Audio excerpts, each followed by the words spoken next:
করিমগঞ্জ জেলা কংগ্রেস কার্যালয়ে তালা ঝোলানোকে কেন্দ্র করে প্রতিবাদে উত্তাল নিলামবাজার। লোকসভা নির্বাচন যতই ঘনিয়ে আসছে, করিমগঞ্জ লোকসভা আসনে কংগ্রেস কর্মীদের মধ্যে তুমুল উত্তেজনার সৃষ্টি হয়েছে। উল্লেখ্য, গতকাল শনিবার করিমগঞ্জ কার্যালয়ে প্রদেশ কংগ্রেসের কার্যকরী সভা তথা বিধায়ক জাকির হোসেন শিকদার উপস্থিত হওয়ার কথা ছিল।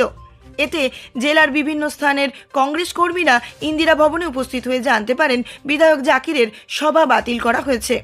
সঙ্গে সঙ্গে ক্ষুব্ধ হয়ে কংগ্রেসের জেলা সভাপতি রজত চক্রবর্তীর বিরুদ্ধে বিভিন্ন স্লোগান দেওয়ার পাশাপাশি জেলা কংগ্রেস কার্যালয়ে তালা ঝুলিয়ে দেন। এর পরিপ্রেক্ষিতে আজ নিলামবাজারে এক বিরাট প্রতিবাদী সভাও অনুষ্ঠিত হয়।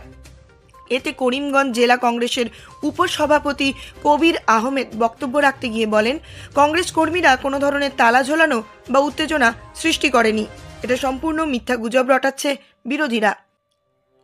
আসলে এখানে এআইইউডিএফ ও বিজেপির কিছু লোক জেলা কংগ্রেস কার্যালয়ে তালা ঝোলানোর পাশাপাশি উত্তেজনার সৃষ্টি।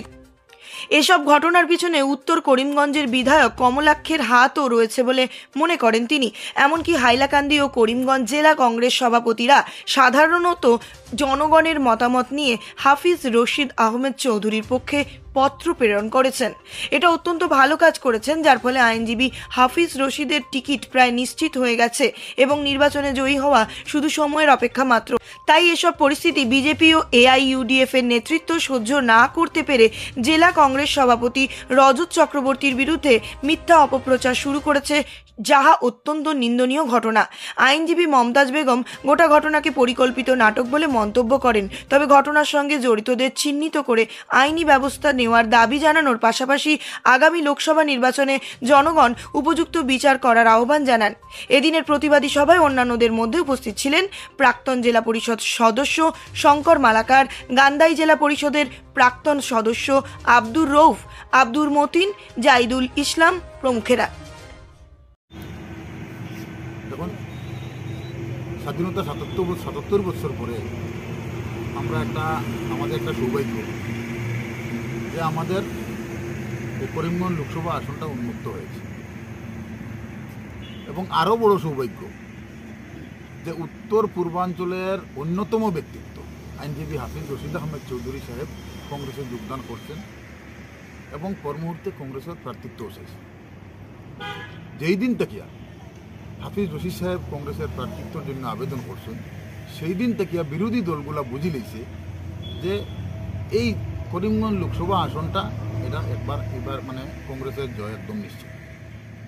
কারণ হাফিজ রশিদ সাহেবের মতো প্রতিবাদী কণ্ঠ যেখানে তাই প্রার্থিত্ব চাইলেছেন এবং তার টিকিট পাওয়াও নিশ্চিত এবং জিতাও নিশ্চিত। সেই দিন থেকে বিরোধী দলগুলা এমনভাবে একটা ষড়যন্ত্র আরম্ভ করছে যে যাতে কিভাবে এই হাফিজ সাহেবকে আটকানো যায়, টিকিট থেকে বঞ্চিত করা যায়, সেই যে ষড়যন্ত্রের একটা অংশ হিসাবে গতকালকের যে ঘটনা যেটা করছে। এই গতকালকে যেটা ঘটনা ঘটছে, এই ঘটনার যেটা সূত্র ধরা হয়েছে যে একটা জেলা কংগ্রেসের সভাপতি এআইসিসিতে একটা পত্র প্রেরণ করেছেন হাফিজ রশিদ আহমদ সাহেবের প্রার্থিত্ব চেয়ে। এটা একদম সঠিক। এই হাফিজ রজত চক্রবর্তী সাহেব উনি যে পত্র প্রেরণ করেছেন ওটা ওনার ব্যক্তিগত মতামত নয়, ওটা জেলা কংগ্রেসের সিদ্ধান্ত। এবং জেলা কংগ্রেসের শুধু সিদ্ধান্ত নয়,